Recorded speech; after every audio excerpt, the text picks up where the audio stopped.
Nice place, nigga.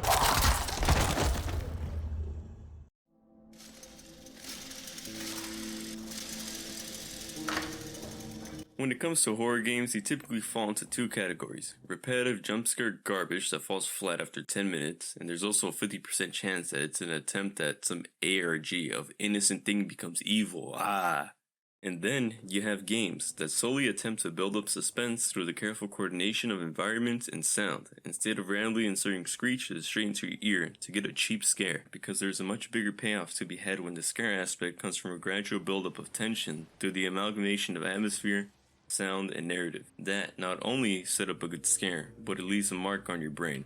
One that a cheap jump scare doesn't. So when it comes to making a horror experience that leaves a mark on your mind, Frictional Game never fails. Except for this one. Their catalog of games aren't just critically acclaimed, but also have embedded their legacy in gaming history. You've heard of it, I've heard of it, most importantly, PewDiePie has heard of it. Somebody out there?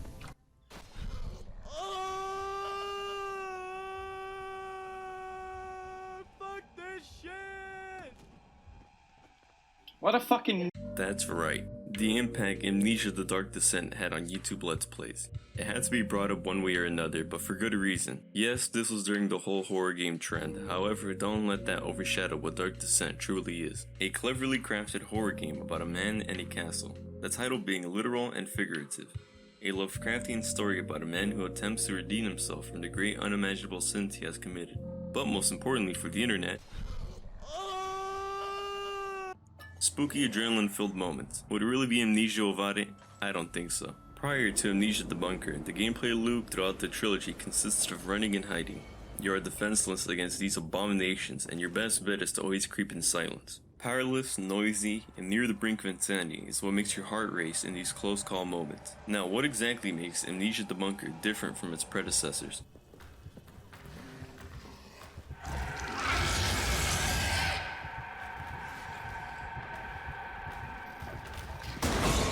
That is right, folks. For the first time in the franchise, you're granted the ability to finally defend yourself properly. With this, however, they decided not to add a sanity meter, which you would have to manage to, not go insane. But back to the bunker. Does this replacement work?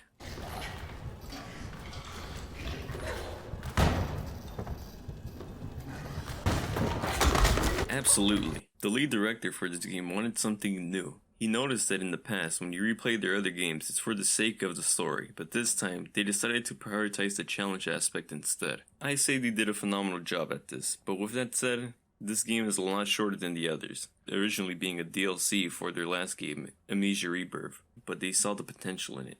And that's how we got to this video today. With that out of the way, we can get into its premise. This game takes place in a brand new setting, a hellish one, full of misery, destruction, and calamity at every corner and step. Trigger warning for the sensitive.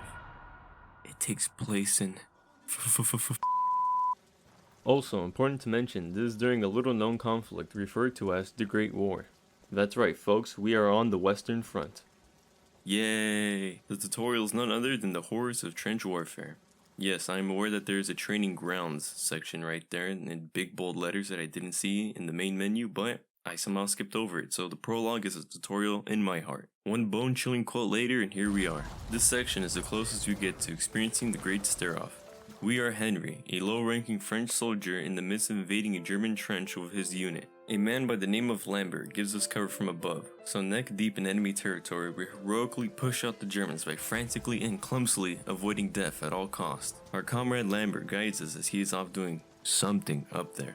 We are taught the standard amnesia controls of being able to crouch and peek around corners, as well as Frictional Games' iconic mechanic of having to click and hold in order to drag objects, open doors, and containers. Aside from that, it is also here where we are bestowed with a beautiful new mechanic. Even though our rank is Soldat, which is the lowest of the low, we somehow have a revolver, and at no point do we ever get to hold a rifle. Probably because this game wouldn't be as scary if you're able to walk around with 9 rounds of pain. But then again,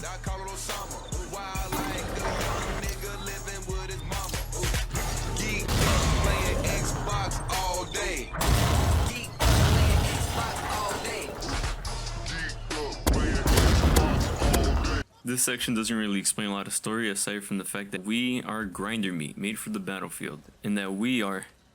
Hey, wait a minute. Do you guys smoke gas? Turns out Lambert is actually our friend. After being saved, we are shown dialogue? I guess a full-blown cutscene of people enjoying life would be very out of place for this series. Anyways, it's basically Henry and Lambert dice rolling to see who would have to go on sentry duty. Next thing you know, we're back outside on the hunt for loser Lambert. Considering the fact that we are alone leads me to assume that Henry felt bad and decided to look for him. Enjoy the natural lighting while you can, because this will be the last time we'll see it. For now. After trudging through presumably no man's land, we find loser Lambert laying in a massive crater. I guess God decided to smite him for being so bad at gambling. After feeding him pond water, we take him out of the crater and surprisingly come out unscathed smack middle of no man's land.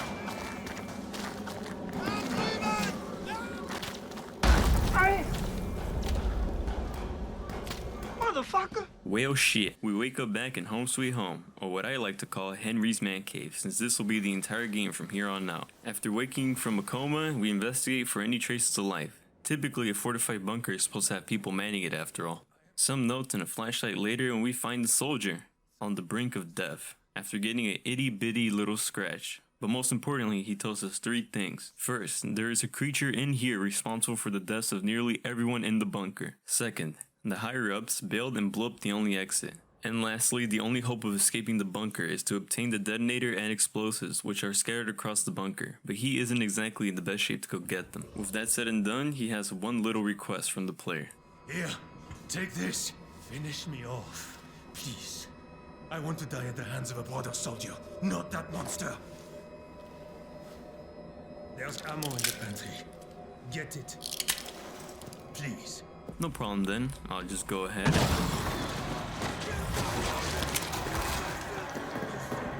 Well, at least the power is still on. And from here, we are forced to navigate to the administration room, which is coincidentally linked to the generator room. From now on, I'll just refer to this area as the safe house. From this point on, the actual game starts. Find the items you need, but most importantly, figure out how to get them without dying. But I am getting a little bit ahead of myself. First up are the visuals.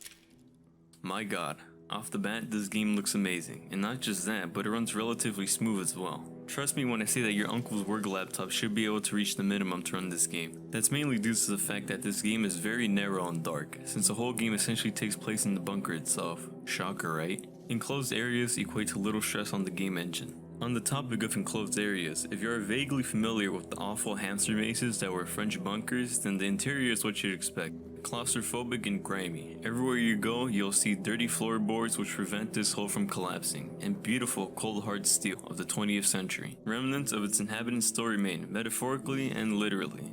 And every area can easily be imagined what life was like in those places before everyone was tossed into a spiral of chaos and confusion. It's cluttered but not overwhelming. With how tight this game is, it's very easy to read every room and get a general idea of what they're supposed to be. At least before that beast fucked everything up. Natural light sources are very scarce. This is an Amnesia game after all. You can turn on the generator lights which greatly help with traversing this suffocating environment, but it doesn't light up every corner, and it can sometimes feel like it's doing the bare minimum of providing light. On the topic of lighting, the color palette for this game is consistently warm, from soft yellow to peanut brown. So because of this, the environment can almost be soothing thanks to the tender warmth being emitted from the old light bulb. A constant reminder that light is your best friend in this great peril.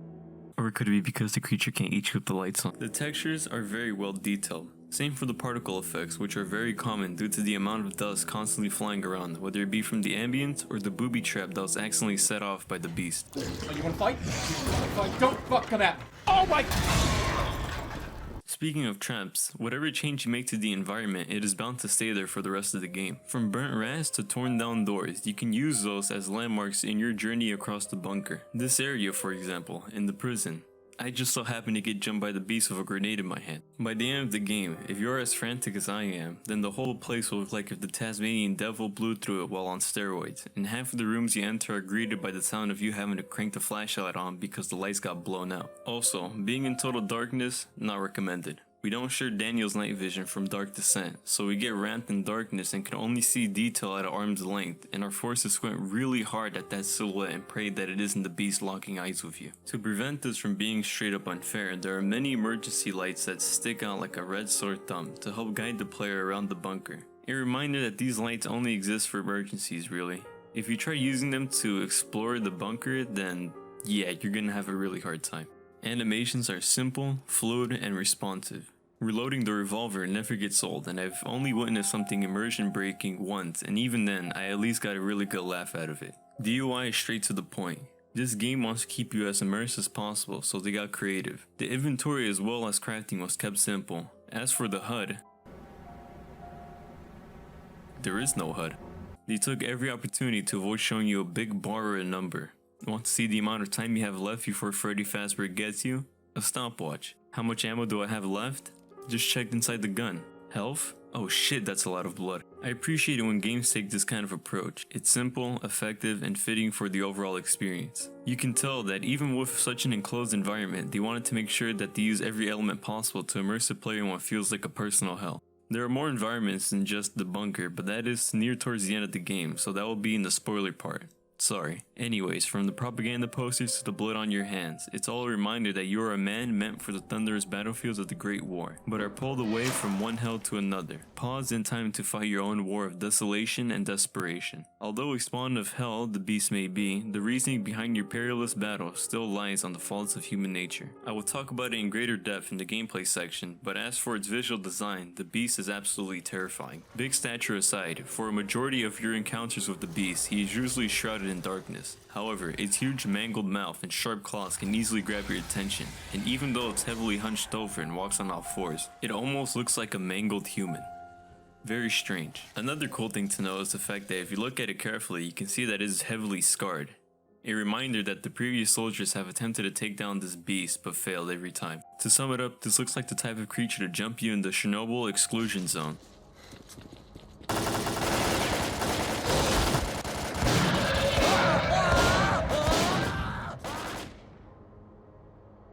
But I don't want to get too far ahead of myself, so onto the audio. Everyone knows that it's a key element in games and whatnot, but this is elevated with the fact that this is a horror game. They are aware that any sound can be utilized to strike fear into the audience, even silence. Before I can go further, however, I must address the elephants in the room.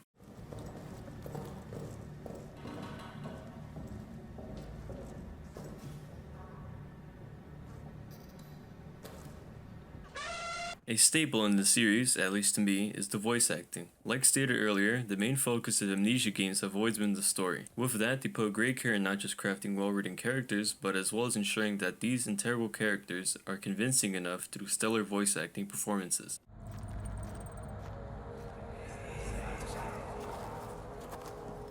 It sure is dark in here. Yes, and there's a good reason for it. But you can light the lamp now if you wish. What's the reason? For the darkness, that is. Stay close. Be careful not to stray. What's the reason? Why is it so dark? Pay attention, Daniel. It's important that you keep going straight and make sure not to stray. 9th of July, night. My conscience compels me now, as it failed to compel me then. I must do something, even if it costs me my own life. I must do something lest I never sleep again. I must do something or risk greeting hell itself as a relief. We must do something. I go. The somberness you can hear in Henry's voice is a constant reminder that you are just a normal soldier in an unfortunate predicament, a man of duty and compassion. As for the other characters, their lines are nothing more than insanity or bleakness of the war. Can't spoil the game yet, so all I can say is that whoever did the prisoner did a fantastic job of displaying pure fear. Hallo? Ich will nicht so sterben! Bitte! Bitte! Ich bitte! Bitte! Hilf mir! Nein! Nein! With that out of the way, we can move on to sound. Tension comes in many forms, and the creaking of a loose plank might just be as important as the design of the creature that is haunting you. It plays a lot of angles, from subtleness to boisterous. The groundwork of it lays on silence, funnily enough. The game wants to constantly remind you that you are alone and isolated. A majority of the noise generated in this game comes from directly the player, with little background noise to go in hand with it.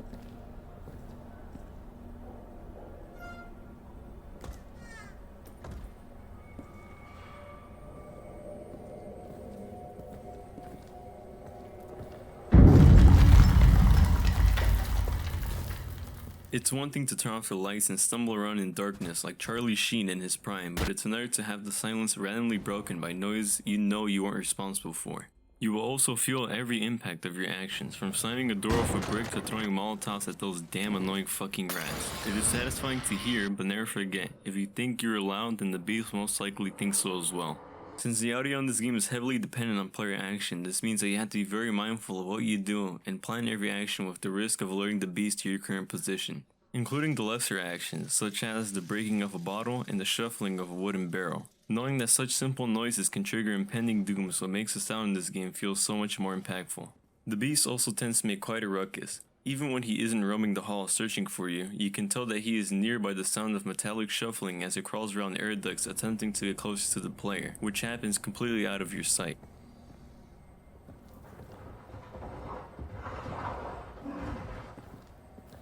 And when it finds itself comfortable by an ambush spot, you can hear its loud breathing waiting to tear you apart.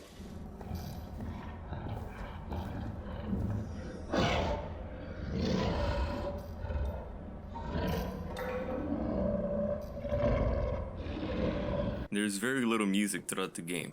There is a lot of dynamic ambience/tracks, but full-on music pieces are played in key moments. Regardless of the situation, I found them to always be very fitting. It's the amalgamation of Henry's loneliness and paranoia, amplified with sudden noises being tossed in. It acts as reinforcement to the feeling of constantly being stalked in this lonely and decrepit bunker.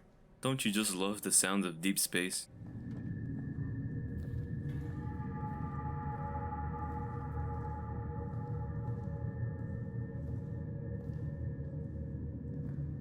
All in all, I say the music is pretty solid. It is meant to accompany the entire game together, so you can't exactly just listen to these on their own, but they are effective at immersing you in this horror experience. 8 out of 10. Yeah, 8 out of 10. What was going on again? Oh yeah, ideally you would want to avoid moments like this. The beast is practically a superhuman, with the exception of not being able to catch up with you when you are in a full dash. Then again, Henry has shit to do. He doesn't have time to do all this walking overcooked meatball. To understand the gameplay, let's take a step back. Quick thing to know before I do that is that I played this on hard mode. What does that mean? Less supplies, shorter generator time, more damage taken, and most importantly, a much more relenting beast. Now, moving on. Shut up! To make this easily digestible, I'm going to break it up into 2 gameplay loops and talk about them individually. Exploration and combat, or as I would like to call it, survival and horror. The safe haven is also a part of a very small selection of rooms in the entire bunker where the doors are made out of steel. So as long as you remember to lock the doors, then the beast won't be able to reach you at all. Here's where you will be spending most of your time, sorting through your items, checking the amount of gas you have left, and consulting the map to plot out your next trip outside the steel doors of safety. You can sit in here for as long as you want, kicking it with the corpse, but eventually it gets boring, so on to the task given to you by your ex-superior. Get the demolition equipment to clear the rubble left behind by your pussy higher-ups. Unfortunately for you, the equipment is in an area that has been locked off with a code. So the player has to zigzag around the entire bunker doing the necessary task just to get that place open. The game progresses with the player. You can explore at your own pace and the player can prioritize what to do. However, it boils down to you needing to get the hell out. And, not die. Now, if you have been paying attention to the letters you have been picking up along the way, and to what I have been saying, the ultimate counter to the beast is to keep the lights on. With that said, it is actually possible to do a majority of your task with the generator turned off. But there is a reason why this isn't an achievement. Mainly due to the rare moments where it is required to have electricity running, like turning on a radio for example, but also because crawling around in total darkness really blows. Aside from navigation, the beast is scared of light. No light equals free roam for the beast, and that makes doing anything a big pain. In the ass. If you somehow missed it in the intro, these holes are where the beast may come out of. I will refer to them as dugouts. Even with the generator on, the beast can still pop out and tear you in half. This is only if the player has 1. Blown out the lights above a dugout like a moron, or 2. The player keeps generating too much noise. Oh yeah, almost forgot. Playing in front of the dugouts also pisses him off, but should I really have to tell you that? In these cases, he will still search for you, but will give up quicker thanks to the lights being turned on. Sadly, the generator we're working with isn't powered by an infinite supply of uranium. It's powered by gas. And for the first part of the game, gas is worth its weight in gold, and the player might assume that the beast secretly drinks all the gas, at which point it becomes clear that for a big portion of the game, having the lights on is a luxury that shouldn't be wasted. Because of this, the player has to plan out what to do with every trip they take outside of the safe room to ensure that they get the most use out of the generator lights as possible. There is technically a shitload of gas sitting in one room, but to get to it is a hassle, and that will require you to get your hands on a lot of bottles. Did that stop me? Heh, no. But at this point I am practically halfway through the game, so your trips outside the safe room will either be a smooth cruise or a painfully dangerous crawl depending on your gas and bravery. Oh wait a minute, that's right, we have a flashlight. It's literally in the cover of the game. Can't I just save gas and use the flashlight, you may ask? As long as you are locked and loaded. This rather primitive flashlight can greatly help with your vision. Hell, even with the actual lights on, I still catch myself cranking it just to look into dark corners. A reminder, however, that this shit is just as loud as a faulty Honda Civic engine, at least to the beast. With the lights out and the flashlight on, you're practically asking for a Tom and Jerry style beat up whenever the beast is near. And no, shining the flashlight at him does not scare him off. The last thing to note is that you have to constantly keep cranking it. 3 good tugs give you 30 seconds of light, and now you see why gas is very important. Aside from gas, you also find many other useful resources scattered throughout the bunker. Some items may be used for crafting, like bottles, which can be used to make Molotovs, and cloth to make bandages. And Molotovs. The player also has limited inventory space, so you can't just walk around with a bazillion bottles in your backpack. At any point in your exploration, you could dash back to your safe room and access your item box. So yes, you can technically grab every single item in the game and dump it in your safe room, but not only does the item box have its limits, but you most likely won't use every single item you find. Not just containers, but even rooms can be locked off from the player, in which a majority of those cases the player will be required to use a special tool to quietly access these areas. These tools, however, are not available to you from the beginning. They will either be hidden in a room waiting for you to go get it, or behind one of the many lockers in their locker room. For those to open, you have to get the specific code for each one of them, which are scattered across the entire bunker, just like every other collectible in the game. Where are they, you may ask? Oh, just go ahead and yank them from the rotted, mutilated corpses of your comrades. Trust me, they won't mind a bit. Standard resources aside, these lockers also contain many tools, such as a gas mask,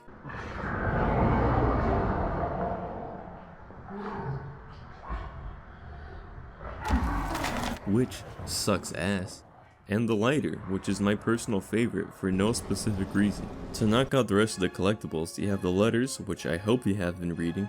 Most of the notes tell a tale. Through the many different perspectives of the bunker's ex-inhabitants, the player can learn more about the bunker, before and after all hell broke loose, as well as how these poor souls coped with it. And then we have the photographs. Not as enlightening as the notes, but provide information in their own right. It boils down as the player feeling like Sherlock Holmes, piecing together the mystery of the bunker whilst simultaneously being so glad that you happen to be asleep while shit was hitting the fan. Some of them though, just act as hints as to what to do and where to go. I am most certainly getting ahead of myself. The story will be in the spoilers.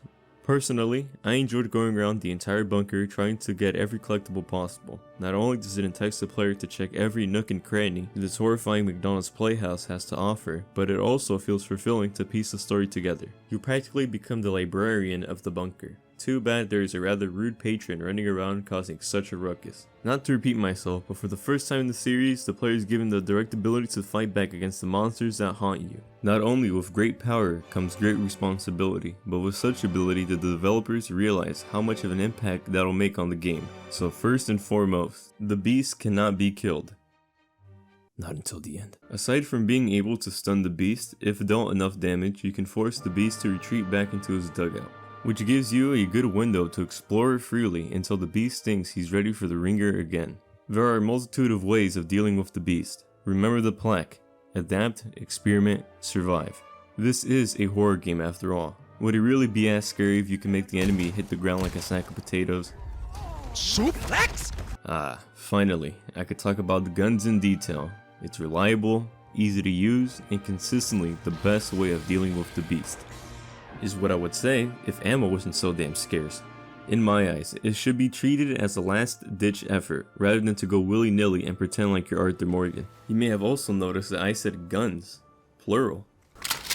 Everything I said applies to the shotgun as well, except it takes one shot to send the beast on a jog of shame. But even cooler, it can do this.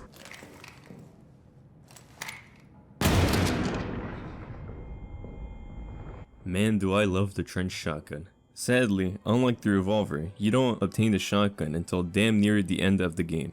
And at that point, the player is well accustomed to the other creative methods of dealing with the beast. Why waste ammo when you can just lure him into a trap, or, better yet, block off the dugout with an explosive barrel? As long as you have your sights on the beast, then you two are on an even playing field. Even when you are bleeding and crawling in the dark, you can always throw anything to divert the beast's attention. It is a very tense game of cat and mouse that will force you to get creative in desperate times, and whenever you manage to pull off a great escape, boy does it feel rewarding. Running away from the beast is always an option, but that does not stop him from chasing your tail, regardless of how quickly you run away from him. At this point, you can get a general idea of the beast's AI.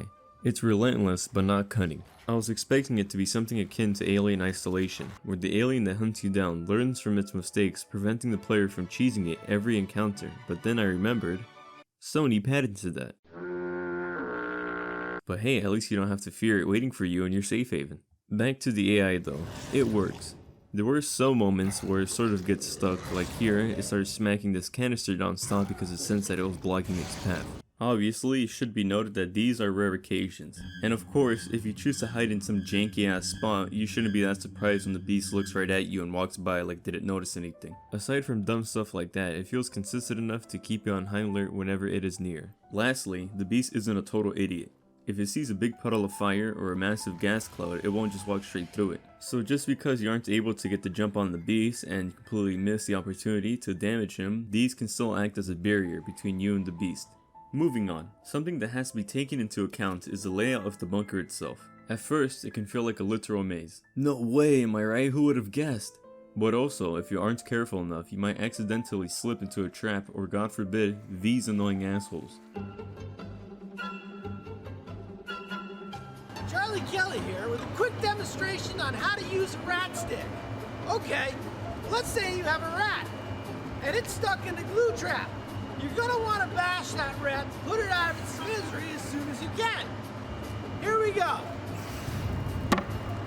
Got that one with one clean swipe. Here's a modern day version of a rat stick. Much more effective. Yes, these flesh-eating abominations are scattered everywhere.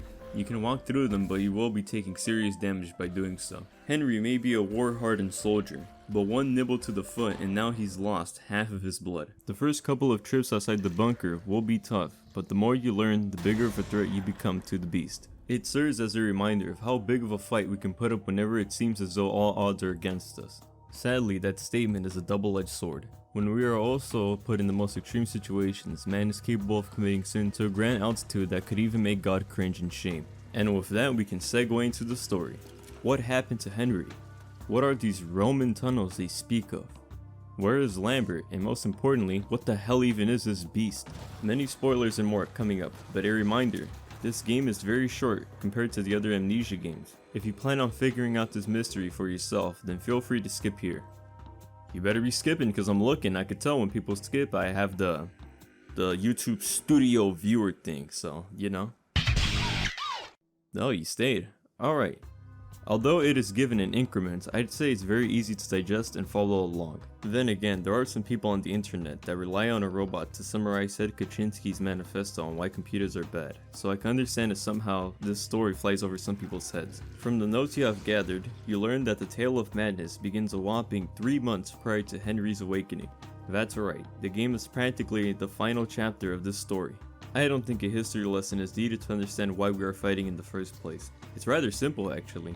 A Bosnian man kills an Austrian archduke who was set to rule some crumbling European empire. Austrians retaliate by attacking the nationalist Serbian state who wanted some of that southern Slavic land, and a couple of years later we end up with an ethnic German who was raised in Russia-controlled Estonia fighting off the Soviets for the proud independent state of Mongolia. Did I mention that he considered himself a descendant of Genghis Khan? What was I saying again? Oh right, you are French. In this specific bunker, the French higher-ups demand that the soldiers keep expanding the bunker to further improve its base effectiveness at being a base. So, reluctantly, that's what they did.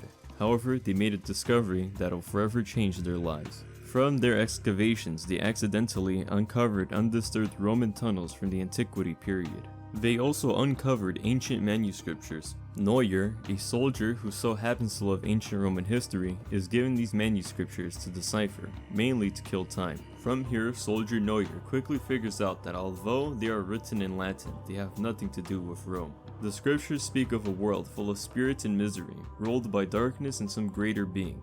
This is me keeping it short and light, by the way. They practically just describe hell. Aside from the cheese and cracker trays, they have many rituals. These rituals range from sadistic to gross, sacrifices and orgies.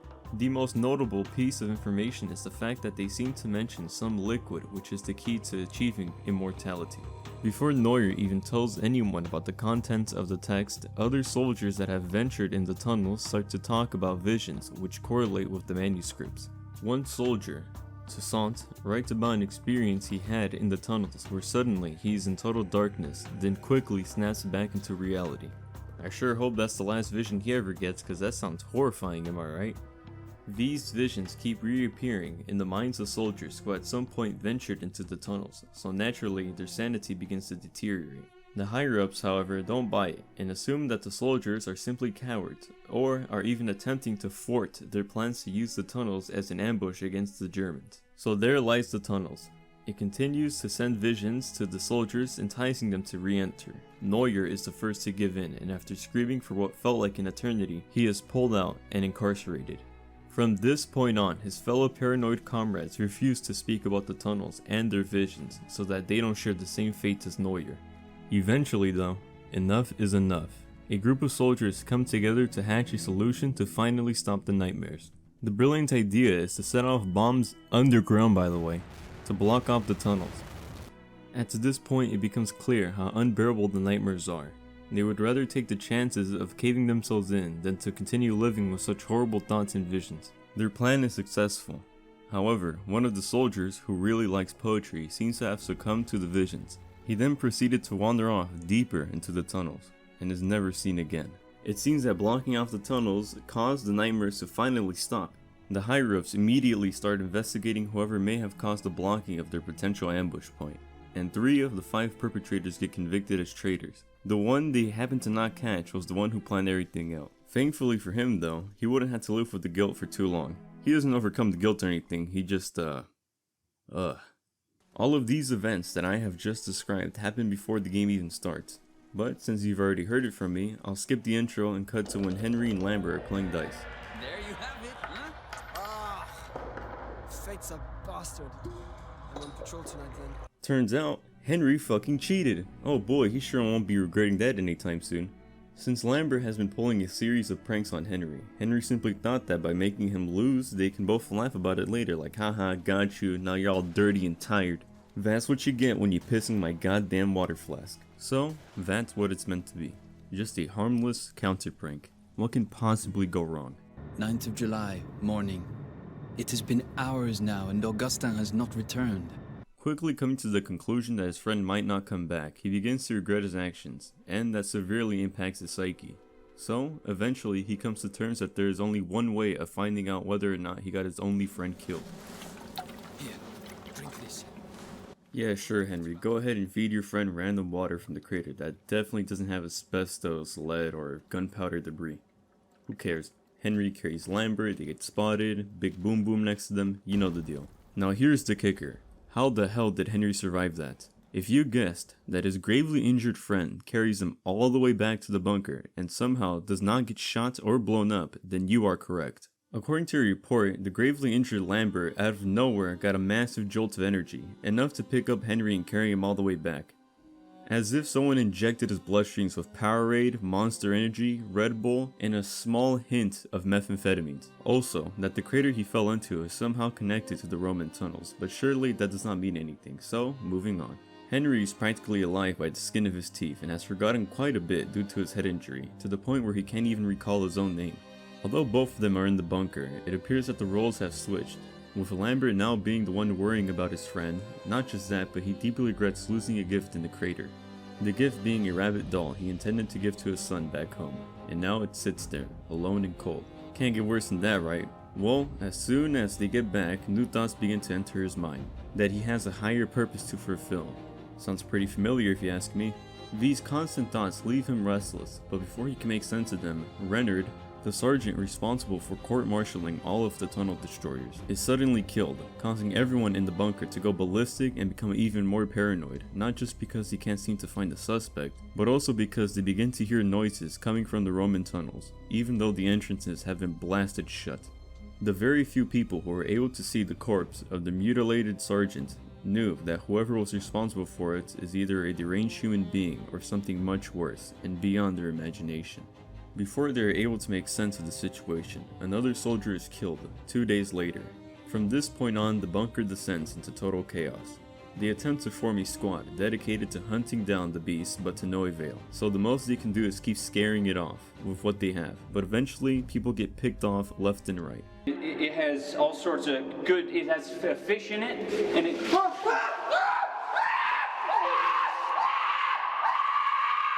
Can you guess what happens next, folks? Well, if you guess that the commanding officers began to lose their shit and eventually ended up fleeing the bunker while blowing up the entrance, then you are correct. Who would have seen that one coming, am I right? Successfully entombing the beast within the bunker, alongside the soldiers they left behind, because apparently giving out a warning wasn't an option. Yeah, fuck them. You drink all my wine anyways. I'm looking at you, Farber. From this point on, you can safely envision what happens next. But fate watches over Henry, and he wakes up right before the second survivor dies. After zipping and zapping around the bunker and collecting more gas than the oil reserves in Saudi Arabia, Henry is forced to venture into the Roman tunnels, where he stumbles through this hazy and decrepit relic to get the detonator to escape the bunker. Within the Roman tunnels, you are completely out of the beast's reach. However, in here you encounter a very unique NPC.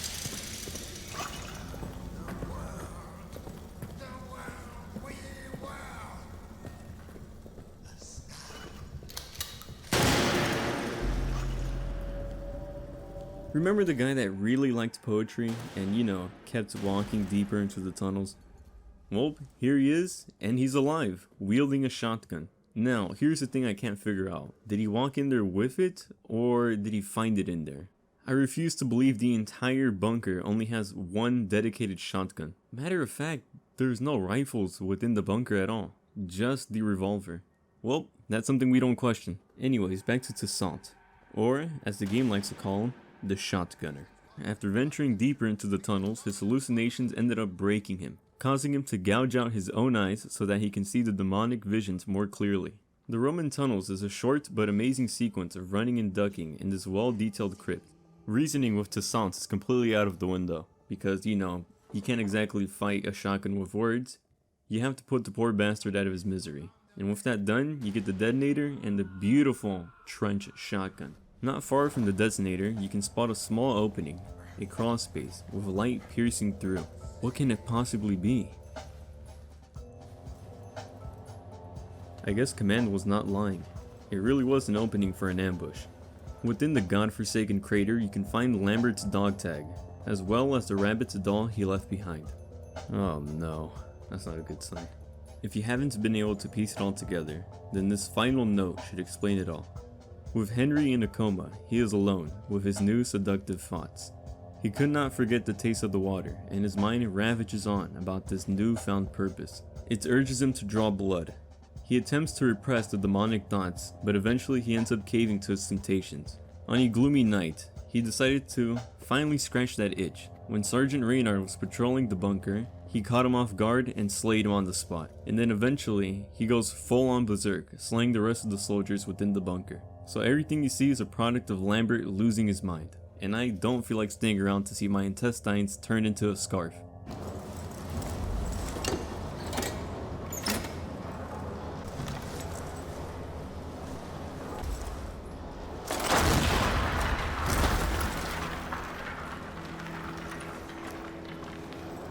Jesus Christ, Henry, you had one job. Well, fuck it. Whee! Here it is, folks.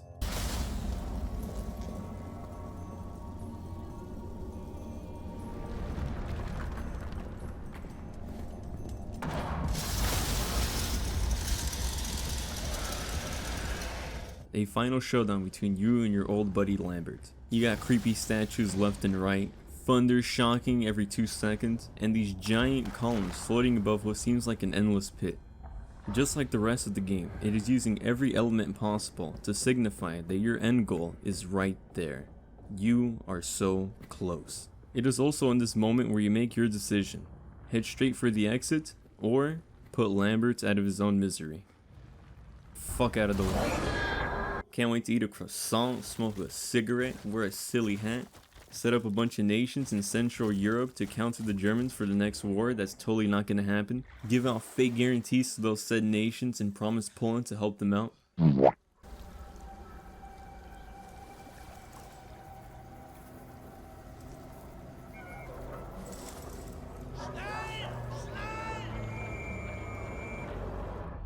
Whatever the Germans do to Henry is nothing compared to being served up as a 5-star meal by your estranged friend, so, you know, maybe it isn't too bad. Moral of the story: humanity is capable of grand cruelty as well as compassion. It does not matter what you think, but what matters is what you do. Some people like to believe that all humans are inherently evil. However, I would like to use Henry as an example as to why I believe that is false. Even though he is completely surrounded by violence, misery, and horror, he does not allow his environment to consume him. He never loses sight of who he truly is. Lambert, on the other hand, was consumed by the violent. He is literally dehumanized, physically. And what makes it sadder is the fact that there are still glimpses of him within that beast. So remember folks, don't go crazy, and never lose sight of who you are, because you just might turn to a French person.